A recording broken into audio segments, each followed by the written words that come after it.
everybody. I hope you guys are happy and healthy. I was talking to one of my good girlfriends, and she asked about my experience when I had separated from Noah's father and going through the court process of trying to figure out, a co-parenting schedule, as far as your custody and visitation orders. And it took me back to a place, and I had to share with her a little bit about my background.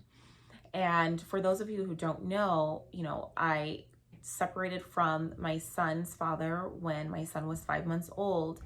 And one of the reasons why I was so unhappy and decided to leave was because my ex-husband was extremely controlling and abusive. And part of that created this fear inside of me that he would do those same things to our child. And it kind of put me in like extreme, like mama bear mode, and just going to the courts, trying to share with them my experience and things that had happened to me. And first of all, it's never easy when you're separated and going through this process of trying to determine how much time each parent should get with the child.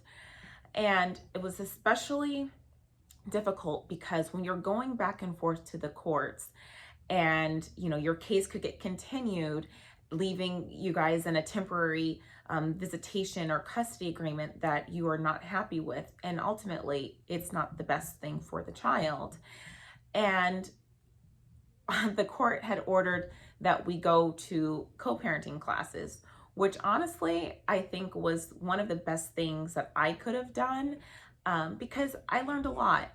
And I learned, first of all, that we always think about conflict and how it's so bad for kids to see parents yelling at one another and just seeing that tension and that friction. Now, I know you guys don't know me very well, but I am a type of person where I don't like to argue. I'm very compromising, and I want to really listen and kind of hear the other person's point of view, perspective.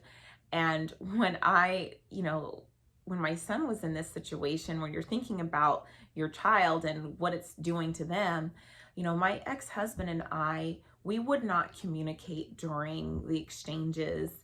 And during the co-parenting class, that they said that was the number one thing that was even harmful to children during that time. And I know that out of fear, I was putting down all of this information, sharing this information with the court on the reasons why, I wanted, my son to, be with me for the majority of the time. And not only that, he was very young, and his father and I lived very far apart. And obviously for stability reasons, it made sense for our arrangement.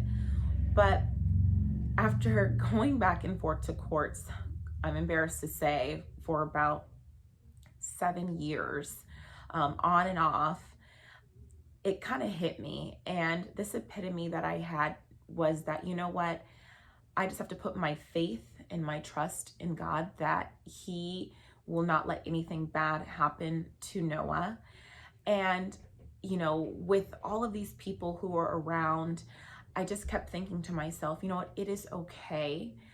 Whatever is going to be will be, and it is going to be the best thing for Noah. And the thing that I just keep telling myself, or kept telling myself, is that a child can never have too much love.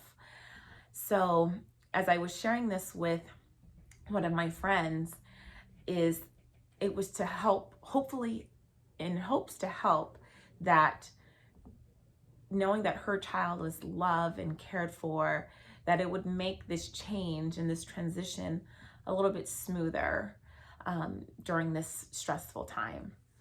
But anyways, I hope that you guys have a great rest of your weekend.